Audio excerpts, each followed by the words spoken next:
Hello everyone, my name is Brendan Snyder. Thank you so much for joining me and welcome to a new series that I'm starting. It's part of my music collection series, but it's an offshoot that is called Best of the Box, and you can see some of the boxes there behind me. So I've got over 11,000 CDs, of which I've got 97 boxes like those filled. Each of those boxes hold 90 CDs a piece in it. So when you factor that out, it's 8,730 CDs total. And so for this particular series, Best of the Box, I'm going to be choosing a different box for each episode and then going through the contents of those boxes with you.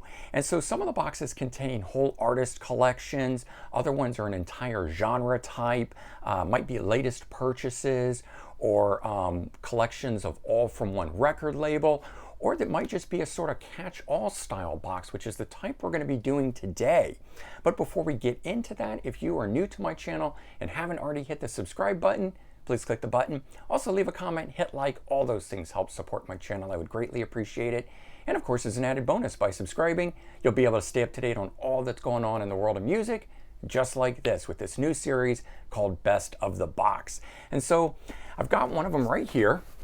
And we're going to take off the cover of this. I can't hold it up like this the whole time, so I am going to put it back down. But I just wanted to show you, we are filled to the brim on this thing here. It is a catch-all style box for used CDs, things that I've picked up, ones that I'm not ready to quite file away in other boxes and things that I have like that. So this is here when I'm looking for some new stuff that I haven't fully listened to or things of that nature, and I'll go through this. So this catch-all style box has everything that's in it, and I still alphabetize in it. So we're going to run through it alphabetically in that regard. But there's no real rhyme or reason why it ends up in this box other than I just need a place to store it. And it's a pretty interesting collection of stuff. And we're going to start off, pull out some of the cool, interesting things here. I've got this Archangels debut studio album from these guys here, which featured Charlie Sexton. And if you're a fan of his work, I was a big fan of the Pictures to Pleasure album that he did, his debut album back in, I think it was 85, yeah, and produced by Keith Forsey, who worked with Billy Idol, and so a lot of great stuff that those two did together, and it sort of had that vibe to it. Definitely more a fan of the solo album than the Archangels release, but very good nonetheless, and some other great people in the Archangels lineup there as well. Another one that I've gotten here, 707, really great release here. Kevin Chalfant being part of this lineup, and a great vocalist who was part of the Storm and did other things like that. That was the Journey side project, so really good stuff there. Here's one you wouldn't expect being next to those, but I do love my 80s music, and I've got some Aha, the song Take On Me when I was growing up as a kid. Absolutely love that music video, and still have to have some of that in here. And I've also got a singles collection of them in this, and here's another good one that I found. This one here, Atlanta Rhythm section from the Vaults. This was something that, two-disc set that collected up a whole bunch of great rarities and stuff like that. That was a nice collection that's now out of print, but it was a good find. And as again, all this stuff was coming from local record stores and stuff around my city here, so didn't have to search out and pay any big bucks for these things. A lot of these are just really good finds. Here's a cool one, Avery, short-lived group that just kind of really bombastic in the style of Styx, but maybe more punk rock than even Styx is, kind of a thing. And just some good stuff from them. I think they have a reissue now on the Rock Candy label. This one here was on the Rewind label. So I've got other stuff in here. I've got some Brownsville Station and some Black Crowes stuff. These two ones are cool. This is a promo one, Grits and Gravy release that was a promo of 13 tracks up through the Amorica album. And so it has their first 3 studio albums. So you can only get this as a promo release. And I found that for $2. I thought that was kind of cool. And that was before they had a greatest hits out. So that was always nice.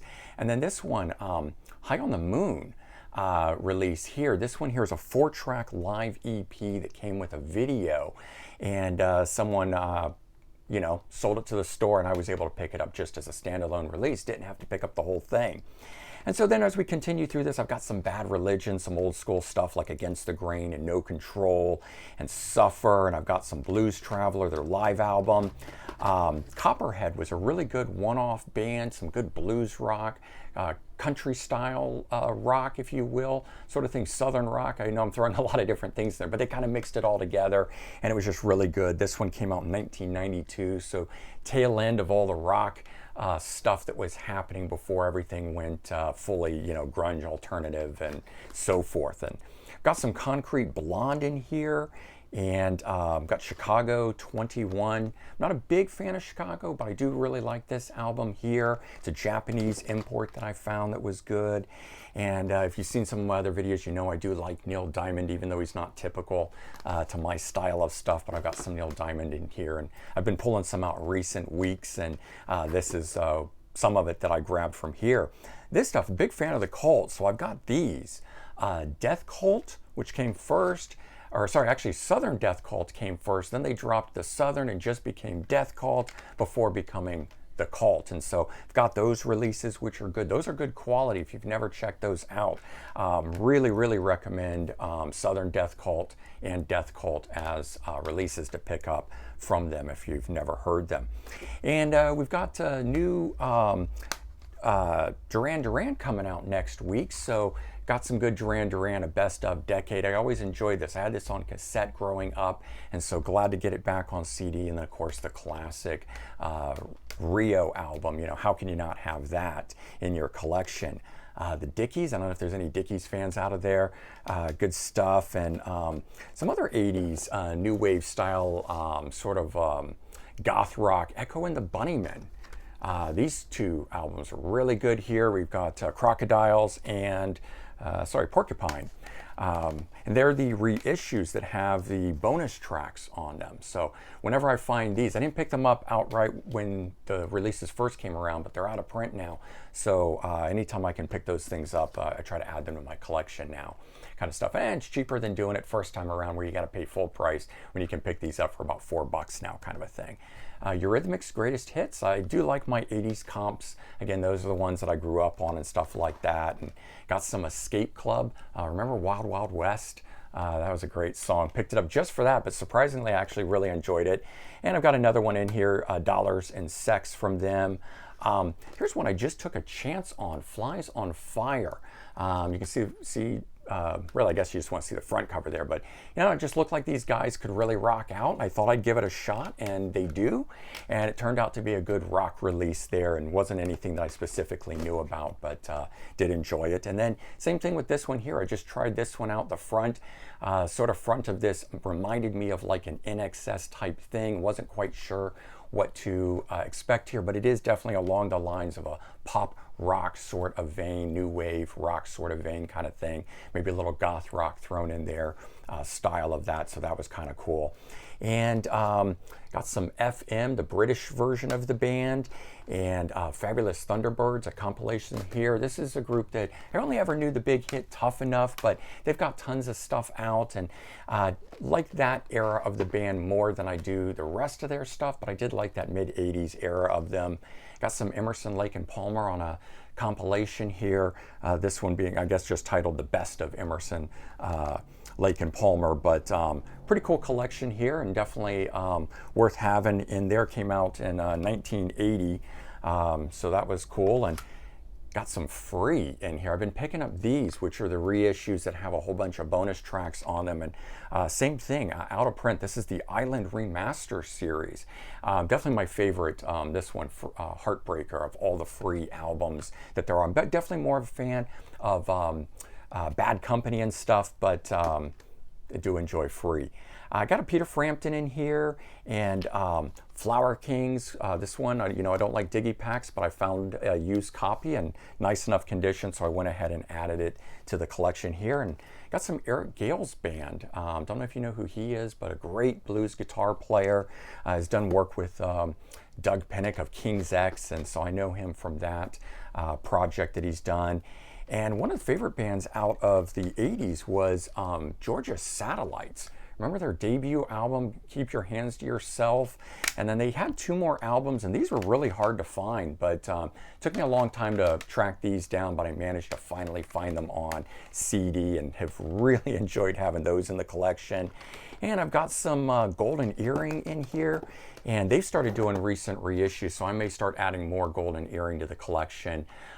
This one here, just a follow-up from their big hit in the 80s, Twilight Zone, and so I had to see what else they were doing within the 80s. But this one being a best of, and so it's got Radar Love and Twilight Zone and stuff like that on it. And then got some NXS in here. Live album that I didn't have as part of the collection, and their debut album. Pretty good stuff. This one's a good one. Keats, which was an offshoot of the Alan Parsons Project. Got Colin Blunstone in the group, coming from the Zombies, so it was a cool lineup of people. Don't know why that album didn't do better, why it's never had a bigger release, but very good stuff. Iron Butterfly best of comp in here. Oh, you like this one. Michael Kiske, lead vocalist for Halloween, doing something that was not quite in that vein, but a solo album of his on the Frontiers label. And then here's another one I just took a chance on. You know, you look at the covers sometimes and the date of these.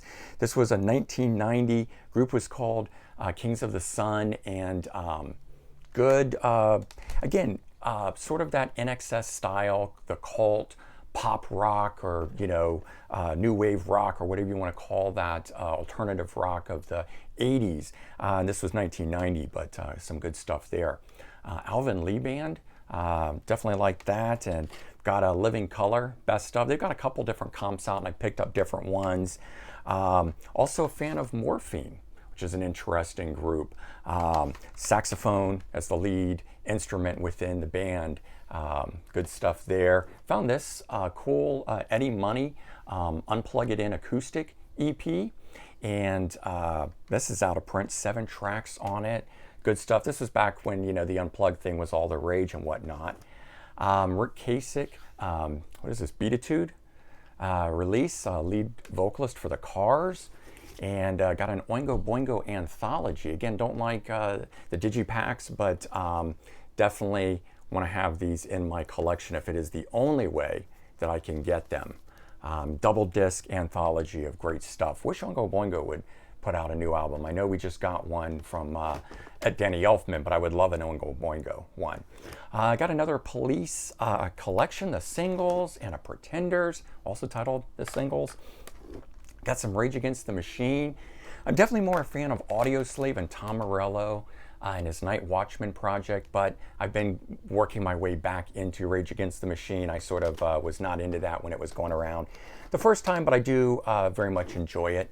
Got some Replacements, Pleased to Meet Me album in here, and Stan Ridgway album. This one is called Party Ball. This is good stuff. Trying to remember the band he's in, and I'm totally spacing on it here, but he had a hit with the song Mexican Radio out and with his band, and it'll come to me later. You can look up that track, but finding that and then realizing who he was and picking up the solo release based on that. Some Todd Rundgren thrown in here. I found a UK only live album for the Red Hot Chili Peppers, so that was kind of cool. I always like the albums that you can't get everywhere. They're not international releases and stuff like that. And so I recently did a video about, you know, how to look up and search for new music, you know, when there's other releases by your favorite bands. And of course, going to used record stores and finding like the Black Crowes stuff that I had, the promo, the CD single, finding this, a European only release. That is part of the new music stuff that I like finding by my favorite bands. And then so I've got Rick Springfield album in here, Rock of Life album, just a good studio album that he did in the late 80s. This might have even been early 90s. 88 release. And Screaming Tribesmen, Australian band on the Ryko label. I love anything on Ryko. They just were a good label that put things out. When I see stuff on the Ryko disc label, I know it's worthwhile. 1988, and another Seattle band, Skin. Good grunge stuff. Didn't quite hit it off the way that other grunge bands did from it. Sugar, Great band, short-lived, only put out 2 full studio albums. This one here, Beaster, was an EP that they put out in between, and good stuff. Susie and the Banshees, got some Talk.